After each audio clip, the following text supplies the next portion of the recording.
centuries, surfing was almost completely forgotten until one individual made an impact and highly influenced the sports what it is today. And that man is named Duke Kahanamoku. Living in the island, surfing is a huge part of of the Hawaiian culture. And visitors come from all over the world to check out our beautiful beaches. So with today's presentation, you can use this information for yourself or pass it on to a friend.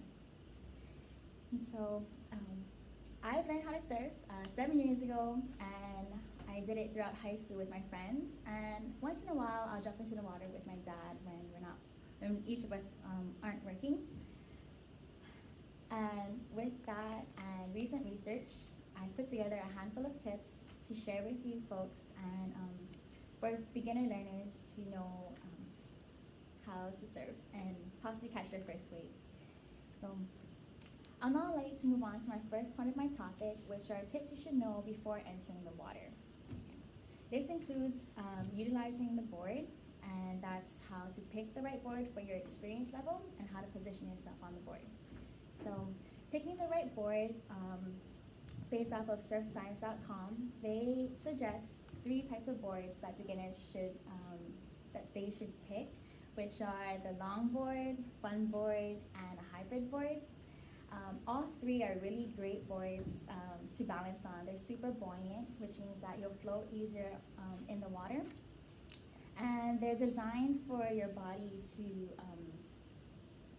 easily pick up waves, and that you tend to surf on smaller waves such as 1 to 2 footers on those 3 types of boards. And so next, how to position your board when you're laying on it.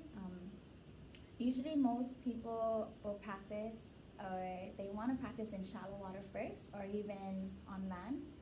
And so you're gonna make sure that your chest lines up with the string of the board, and most, all surfboards have a line in the middle where you can center yourself with.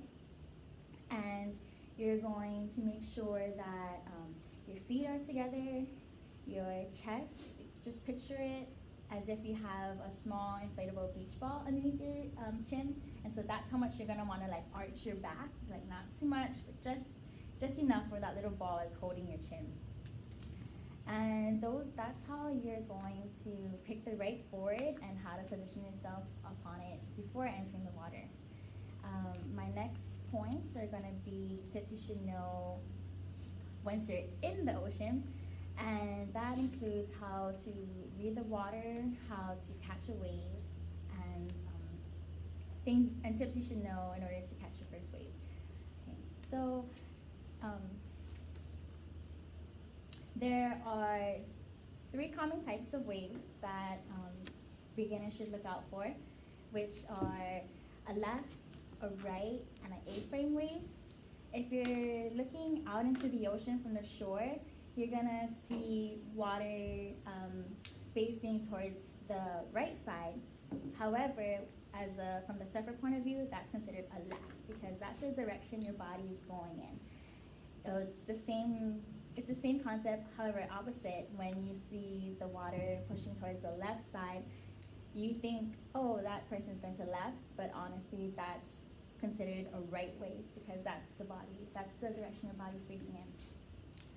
As for an A-frame, there's no clear direction as to which the water is breaking, and so this makes it capable for more than one person to ride on the wave because it's not going to break in a certain way. You can go straight, and however, if you do see a surfer next to you, you can just kind of call out I'm going left or I'm going right, and just communicate in the water. That way you don't have any accidents, and you both can take off on that same A-frame wave. And so that's how, those are different waves and how to read them. Next is how, reading the water. And I got that information off of barefoottravel.com. And my next point is how to, getting yourself out there, right? You need to know how to paddle. So a lot of common mistakes that first beginners make are they're trying so hard, but they look like they're honestly just wailing in the water. So what you're gonna do now that you know how to position your board with the correct amount of arch with keeping your legs together, you're going to cup your hands in this motion, and you're just going to like keep in mind that you're squaring your shoulders with your board, and you're just gonna paddle just enough to where your arm can make this motion, and that you're not gonna extend yourself too far, because that's gonna mess up with your balance here.